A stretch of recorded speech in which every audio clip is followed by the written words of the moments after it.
যে রেজাল্ট ও রেজাল্টের থেকে পুরা ত্রিপুরা হাসিনে লোকরক বেলায় খেন লাচিমা শিশা অনলাইন যাক শিলংমা শিশা অনলাইন যাক ও বিদ্যাজ্যোতিনি বাগৈ পুইলানি সিমি আছে পাই টিএসি जों প্রটেস্ট খাইতং মানে তামনি বাগৈ जों প্রটেস্ট খাইখা যে 125টা স্কুল বামফ্রন্ট সরকারनि জরাগ যে আছে উন্নতি যায় এক ক্যাটাগরিनि স্কুল রংনা বরকনি বিদ্যাজ্যোতি খাইখা जों বিদ্যাজ্যোতি প্রকল্প রেজাল্ট নুমানি পরে जों শিক্ষা ভবনে থাকা গেরাহাও খাইখা বরনে जों ডিমান্ড খাইখা নরক স্টুডেন্টनि বাগৈ তামো নাউইতং যারা ফেলংনাय কিন্তু কোনো স্পষ্ট বক্তা তাবক সাজারাতে তিনি 3-4 দিন নাউইতংকা বরনি তরফ থেকে जों কোনো কারণে স্পষ্টীকরণ जों মানিয়খ আপনি বাগৈ जों বারবার বরনা খাইখা ডিপার্টমেন্টनि তরফ থেকে যারা টেস্ট নিনে পিটেস 80 নাম্বার মানে পাস খাইখা বরক বাহাইকে ফাইনাল থাকি ফেলংনি থাক বিদ্যাজ্যোতিও তামনি বাগৈ আবহাই কারণ অখা যারা ফেলংনাय খোয়ায়ে খরচা মুন্ডা মঙ্গৈ চিনি সেরংনা 18 বছরनि বয়স বথैका তো আবহাই ক্রাইসিসनि জরাগ जों एसएफआई टीएसयू তিনি আগরতলা মিছিল খাইতং যদি চিনি যে দাবি তংনাय বেঙ্গলি মিডিয়ামनि স্টুডেন্ট বেঙ্গলি বাইনে বিদ্যাজ্যোতি মারানাय इंग्लिश মিডিয়ামनि স্টুডেন্ট যাতে इंग्लिश বাইনে পরীক্ষা দানের সুযোগ মারানাय যদি রিয়াহাকা जों ফাইনাল শালা एसएफआई टीएसयू তাইবে জবা কতর খাইছে লখনায় দেখছি আমাদের রাজ্যের মধ্যে বিদ্যাজ্যোতি স্কুলের ছাত্রছাত্রীদের উপর একটা অবর্ণনীয় দুর্দশা নেমে এসেছে এর জন্য দায়ী রাজ্যের বিজেপি সরকার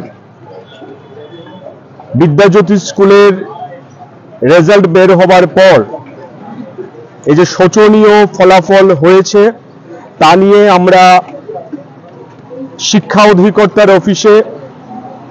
ঘেরাও করেছিলাম বিক্ষোভ করেছিলাম আমরা দেখেছি সেই সময়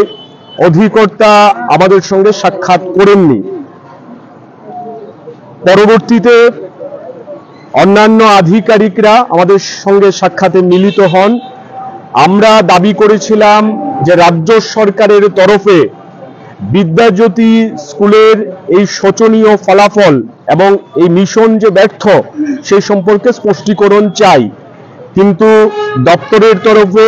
এখনো স্পষ্টীকরণ দেওয়া হয়নি আপনারা সাংবাদিক বন্ধুরা বিভিন্ন সময় রাজ্যের মুখ্যমন্ত্রী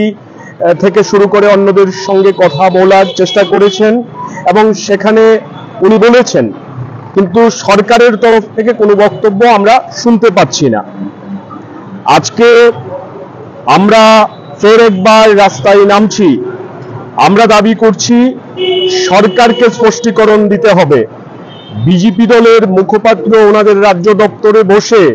কথা বলছেন কিন্তু সরকার স্পষ্টীকরণ দেওয়ার প্রয়োজনীয়তা বোধ করছে না এটাই হচ্ছে ত্রিপুরা রাজ্যের এখন সময়ে নির্মম ট্র্যাজেডি যে এই রাজ্যের সরকার যখন এই সাধারণ মানুষ জনগণ কঠিন অবস্থার মধ্যে থাকে তখন তারা কথা বলেন না উল্টো আমরা দেখলাম যে কালকে এই বিদ্যাজ্যোতি প্রকল্প যার মস্তিষ্ক প্রসূত বলে আমরা মনে করি শ্রী রতনলাল নাথ উনি উল্টো ওনার ব্যর্থতা ঢাকার জন্য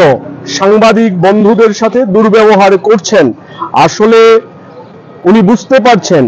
যে ওনার মস্তিষ্ক প্রসূত বিদ্যাজ্যোতি প্রকল্প এটা পুরোপুরি ব্যর্থ হয়েছে রাজ্যের জনগণ বলতে শুরু করেছে যে রতননাথের সময়েই ত্রিপুরা রাজ্যের শিক্ষা ব্যবস্থার অন্তর্জলি যাত্রার সূচনা হয়েছিল এবং আজকে উনি বিদ্যুৎ দপ্তরের মন্ত্রী বিদ্যুৎ দপ্তরও কার্যত ওনার মন্ত্রিত্বকালীন সময়ে পরিচালনার মধ্য দিয়ে ত্রুটির কারণে ব্যর্থতার নজির গড়ছে সেই জায়গায় আজকে আমরা এসএফআই টিএসইউ ফের একবার রাজপথে নামছি আমরা আজকের মিছিল থেকে দাবি করছি এই বিদ্যাজ্যোতি স্কুলগুলির মধ্যে যারা বাংলা মাধ্যমে পড়াশোনা করবেন বলে ভর্তি হয়েছিল তাদের বাংলাতে পরীক্ষার এবং পড়াশোনার সুযোগ দিতে হবে যারা ইংরেজি মাধ্যম স্কুল হিসেবে এই বিদ্যালয়গুলিতে ভর্তি হয়েছিল তাদেরকে ইংরেজি মাধ্যমে পড়াশোনার সুযোগ রাজ্য সরকারকে করে দিতে হবে তার জন্য প্রয়োজনীয় পদক্ষেপ সরকারের তরফে গ্রহণ করতে হবে তার সঙ্গে ত্রিপুরা ইউনিভার্সিটিতে খাতা দেখার কাজ চলছে কলেজের সেখানেও আমরা দেখতে পাচ্ছি 115 জন খাতা দেখার কাজে নিযুক্ত হয়েছেন তার মধ্যে 81 জন হচ্ছে গেস্ট লেকচারার এই দিয়েই তো আমাদের রাজ্যের শিক্ষা ব্যবস্থা চলছে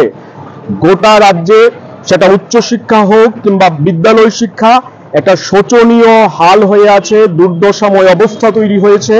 তার বিরুদ্ধে ফের একবার আমরা রাস্তায় নামছি। এই বিদ্যাজ্যোতি প্রকল্প যেভাবে মুখ থুবড়ে পড়েছে এবং সরকার এগুলিকে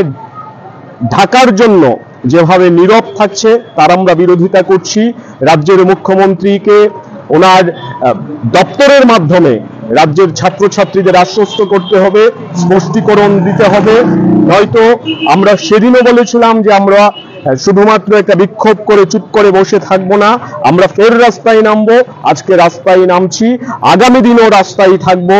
এবং আগামী দিনে এই আন্দোলনকে জেলায় জেলায় মহকুমায় মহকুমায় ছড়িয়ে দেওয়ার জন্য আমরা প্রস্তুতি গ্রহণ করছি এবং বিদ্যাজ্যোতি স্কুলের ছাত্রছাত্রীদের কাছে আহ্বান রাখবো, অভিভাবকদের কাছে অনুরোধ করব যে আপনারা আপনাদের ছেলেমেয়েরা যারা মাধ্যমিক পরীক্ষায় উত্তীর্ণ হয়েছেন তাদেরকে